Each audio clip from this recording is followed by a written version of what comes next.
Good morning, Mother. About the trip this week, we plan to meet up at 10 a.m., right? Yes, that's right. Oh, yeah. And I wanted to ask you about that trip. Why did you reserve rooms at a hotel? I said I wanted to stay at one of those cottages on the lake, didn't I? Well, this trip was planned for Brian's graduation gift, and you know how he prefers the city rather than the outdoors. And another thing, the hotel has an allergy-specific menu, which I'm sure you know. Brian has a severe allergy. There are certain things he can't eat. Figured it was best to be on the safe side, and also enjoy the vacation without having to worry about what he can eat or can't eat. I'm sure you understand. This allergy thing again, huh? It's so strange that he can't eat eggs or milk or anything with flour in it. I wonder why he developed such allergies. Maybe you didn't feed him right when he was a child. No, I don't think that's it. He was born with it. Oh, really? But, I mean, I have to close up shop to go on this vacation, and we have to stay in a hotel in the city? That's no fun. Why do I have to sit back and take it? I mean, I'm the one running a business, and I need a vacation, and staying at a hotel is not really my way of relaxing. So, you're taking time off from work? Of course. The only one that's working at the shop is my husband and my eldest. If my husband takes time off from the shop, well, the shop won't function properly. If my son James was left to mind the place, we would go bankrupt. Thank you so much for all your hard work, Mother. If my husband had not demanded that I go on the trip, I would have passed. But he insisted. Yes, I see. Thanks so much, Mother. Oh, yes, and Brian said it would be disrespectful for us to leave Grandma behind all by herself. I hope you'll accept how kind and considerate he is towards you, and I hope you occasionally talk to him. Whenever you two meet, you never really talk much. I was getting a bit worried. No way! Why do I have to go on a vacation and then have to spend time blabbering with my grandson? What would we even talk about? And to be honest, I really don't get along with him. Really? Okay, I see. I heard there was a beautiful park nearby. We could arrange a picnic for a day. The weather is supposed to be really nice around this time. Oh, yeah. A picnic, huh? Well, whatever. At least I'll get a little break from all the work I've been doing. Don't worry about me. I'll find stuff to do. Okay, Mother. Whatever you want. But could you select some spots I would enjoy while we're there? That would be helpful. I mean, I'm taking precious time off to celebrate his graduation. It's the least you can do.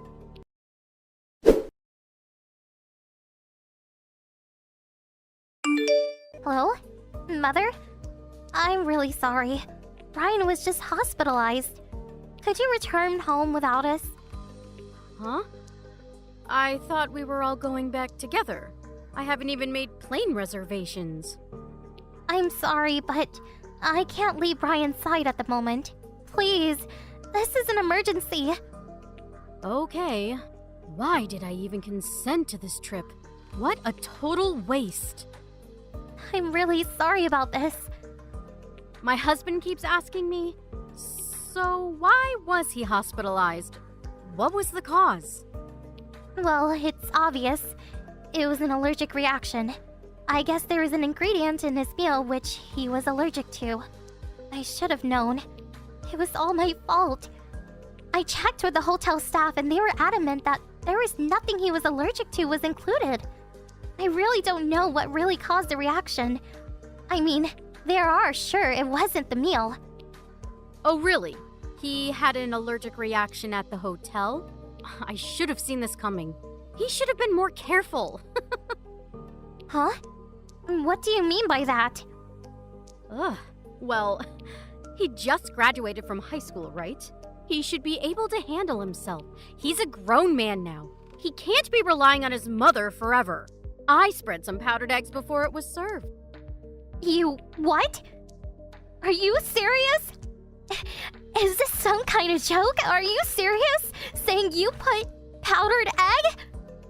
Yes, I saw something on the internet about allergies. It said that if you put powdered eggs over a meal, it prevents allergies. They said it works great on infants, so I figured it would work for Brian. I did it out of compassion. I thought it would cure his allergies once and for all. It's not as if I did it out of malice. I meant no harm. Meant no harm? Are you serious? He was taken to the hospital, to the ER. Do you realize that? Yeah, I know. So, what about it? Oh, you want me to apologize or something? Is that what you want me to do? I can understand you thanking me for trying, but to apologize? I only did it because I thought I could cure him. I mean, he would be so much happier if he could eat whatever he wanted, right? Maybe the reaction is only temporary. It could be one step to enhance his immunity. You never know. Maybe next time he eats eggs or whatever, he may get no reaction at all. If that happens, you and Brian would appreciate what I've done. Yeah. You know, maybe we should have him eat it again, but really build his immunity and say goodbye to this bothersome allergy. Please, stop making this out to be one big joke. Would you have been so insensitive if Brian had died? What would you have done? This allergy is no joke. One mistake and he could have died. Even this very moment, he is in great pain. This is all your fault! I really can't believe you actually did this. You're blowing this all out of proportion. The reason why he became such a frail boy is probably because of your constant obsessiveness towards him. It's actually all your fault. I'm sure of it. You probably brought him up all wrong. Always picking what he can eat and what he can't. You ruined his childhood. And I stepped in to try and help. And I get this in return? Ugh, please. Okay, just forget it. I completely realize what kind of person you really are. We will probably never see you again. You were family, and I went along as long as I could. But this is it. Good riddance. Oh, I see. Showing your true colors, I see. Well, so I don't have to see my grandson anymore. Actually, that's not a bad thought. You didn't do this because you dislike Brian. Or did you? Not sure. I'll leave that up to your imagination. I should add that I dislike both you and Derek. You always derided everything I said. You never respected me. And as for my son, Derek, he had no intention of taking over our shop anyway. I mean, he really should look up to his eldest brother, James. I really can't believe you think this way. It's not what a normal person would do. You should have never given birth to a child. You're not cut out to be a mother. We are not concerned in the least bit if you guys cut ties with us. We probably won't even notice you are gone. I really can't forgive you. I will inform James and your husband about what you did. Go ahead. It would make no difference at all. Huh? You're delusional. Your husband and son would never put up with what you did. They all work at my store. Or did you forget that little tidbit? You informed them. Do you really think they would reprimand me, the owner? You're the one who is delusional. Cut ties with me. Well, that means they will be out of a job. Would they really risk it all for a complete stranger? What about my husband, Derek? What about him? He's your son. I don't consider him my son anymore. You've contaminated him with your thought germs. You can keep him. He can continue working at your father's old beat-up factory for the rest of his days. Derek sure picked a winner. Anyway, Derek has always been mediocre. Actually, I'm relieved that he will be gone from my life. As long as James, my eldest, is here with us. Well, that's all I want. I see. If you understand, just be gone. I never want to see you people again. Never, ever. contact us again.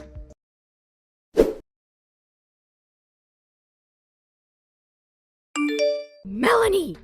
What did you tell my husband? Come on, answer me! What did you say? I thought you said you never wanted to contact with us. Just be gone. Isn't that what you said? Never mind that. Just answer me. Why do I even have to listen to you? This is one big waste of time. Goodbye. My husband and my son James, they just told me they quit and left the house about a week ago. They said they could not put up with me anymore and just up and left. My husband, he hasn't returned since. I was forced to close the shop. I can't very well run it all by myself. Oh, really? It must be very difficult. Okay, goodbye. Stop kidding around. You did this. I know it. No, it wasn't me. Stop lying. I know when you're lying. Who else would do this besides you? Don't ask me. I really don't know about that. Why don't you just work it out yourself? Is this Derek's doing? Did he put you up to this? Or was it the both of you scheming behind my back? That's it. I knew it. Derek has always been like that. He's always trying to embarrass me. It was not Derek. Huh? Then who the hell blabbed to my husband and son? Do you really want to know? Melanie, let me make one thing clear. You are talking to your mother-in-law. We cut ties with you already. You're not family or a friend. You're a complete stranger to us. I don't care if you're the shop owner or former mother-in-law or whatever. It has nothing to do with me or my family. So, do you want to know who? You'll regret treating me like this. Just tell me. It was Brian. He got your husband and son to quit. You mean to tell me that frail little allergic-prone punk blabbered to my husband? Yes, Brian talked with both your husband and James about the whole situation. He told them he wanted to continue being family with them, but no longer wanted anything to do with you. All three of us explained the whole thing to your husband and to James. It's true that your husband is unable to refuse you. And if he does, he loses his job and a place to live. That's where my parents come in. I asked my father to give them a job and a place to live for a while. Your husband pleaded with mine to help him out. And I guess that was what convinced my folks. My father was looking for people, so actually, it was a godsend for us to get not only one, but two competent employees.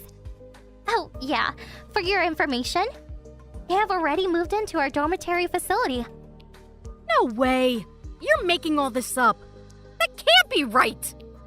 As for your son, James, he's already moved here with his wife and son, your grandson. And your husband, he grabbed the basic essentials and is already living over here. The four of them are living in the apartment dormitory that my father owns. I hear that your shop only employed your husband and son, right? You made them work 7 days as well, hardly allowing them a day off. But neither of them complained, especially your husband, who still apparently loved you, despite your flaws. But after what you did to his grandson, he came to his senses and no longer wanted anything to do with you. He was on the verge of tears while telling me this. He also said that once the whole thing is settled, he plans to begin divorce proceedings. I recommend that you make preparations. That's all I got to say. Goodbye. Not so fast, you hear me? This conversation is not over.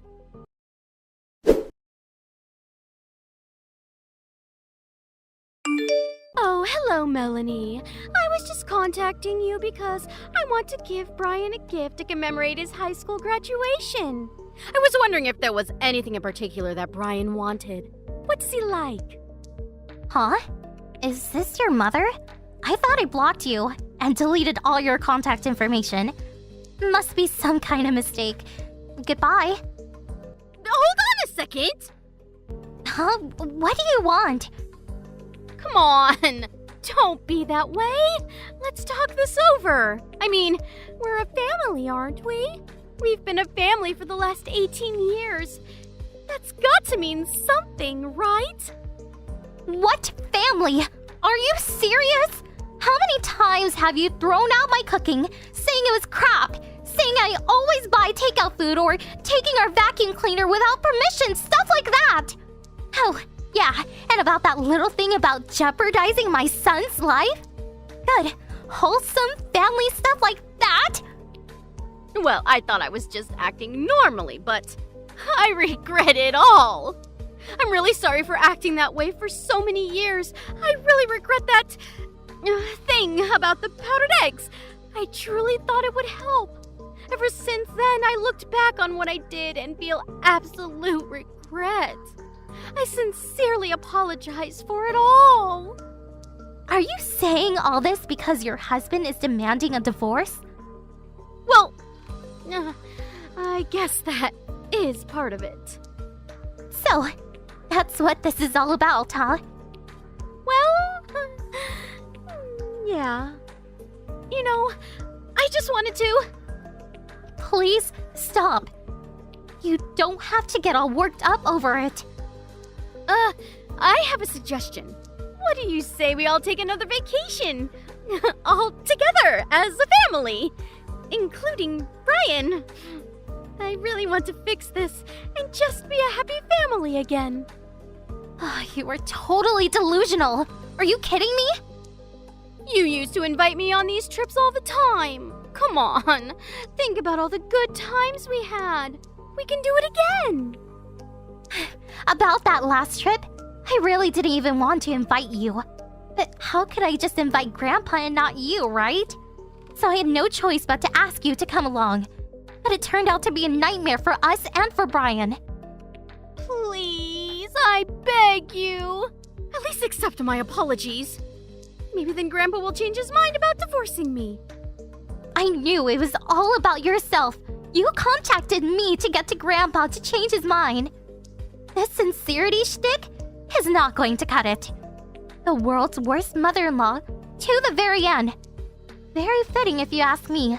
Thanks for wasting my life for 18 years. I'm so glad to cut ties with you once and for all. Please, Melanie, you've got it all wrong.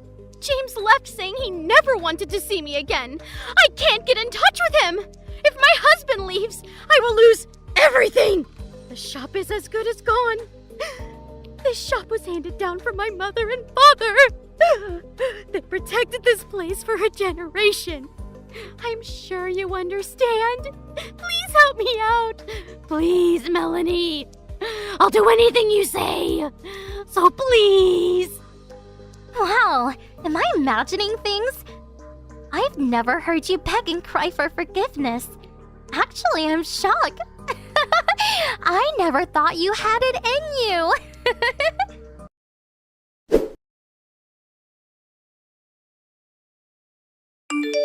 Brian was in the hospital for several days, but recovered completely and came home. He's currently getting ready to go off to college. As for my former mother-in-law, she was refusing to consent to the divorce, but finally relented, and the divorce went through recently. The shop she was running was not able to attract potential employees. Who would want to work for her, right? Well, the shop eventually went under and closed. She is currently putting the shop on the market, and now lives in an old, dilapidated apartment somewhere. According to Grandpa, she always purported to be the owner who ran a prosperous shop, but in reality, the shop was in the red. I can sort of understand her predicament now. And about knowingly serving food to an allergic person, that's a crime. We're currently discussing the situation with our lawyer about pressing charges against her. For my former mother-in-law, her current predicament does not look very good. After 18 years of torment, I hope she finally gets what she deserves.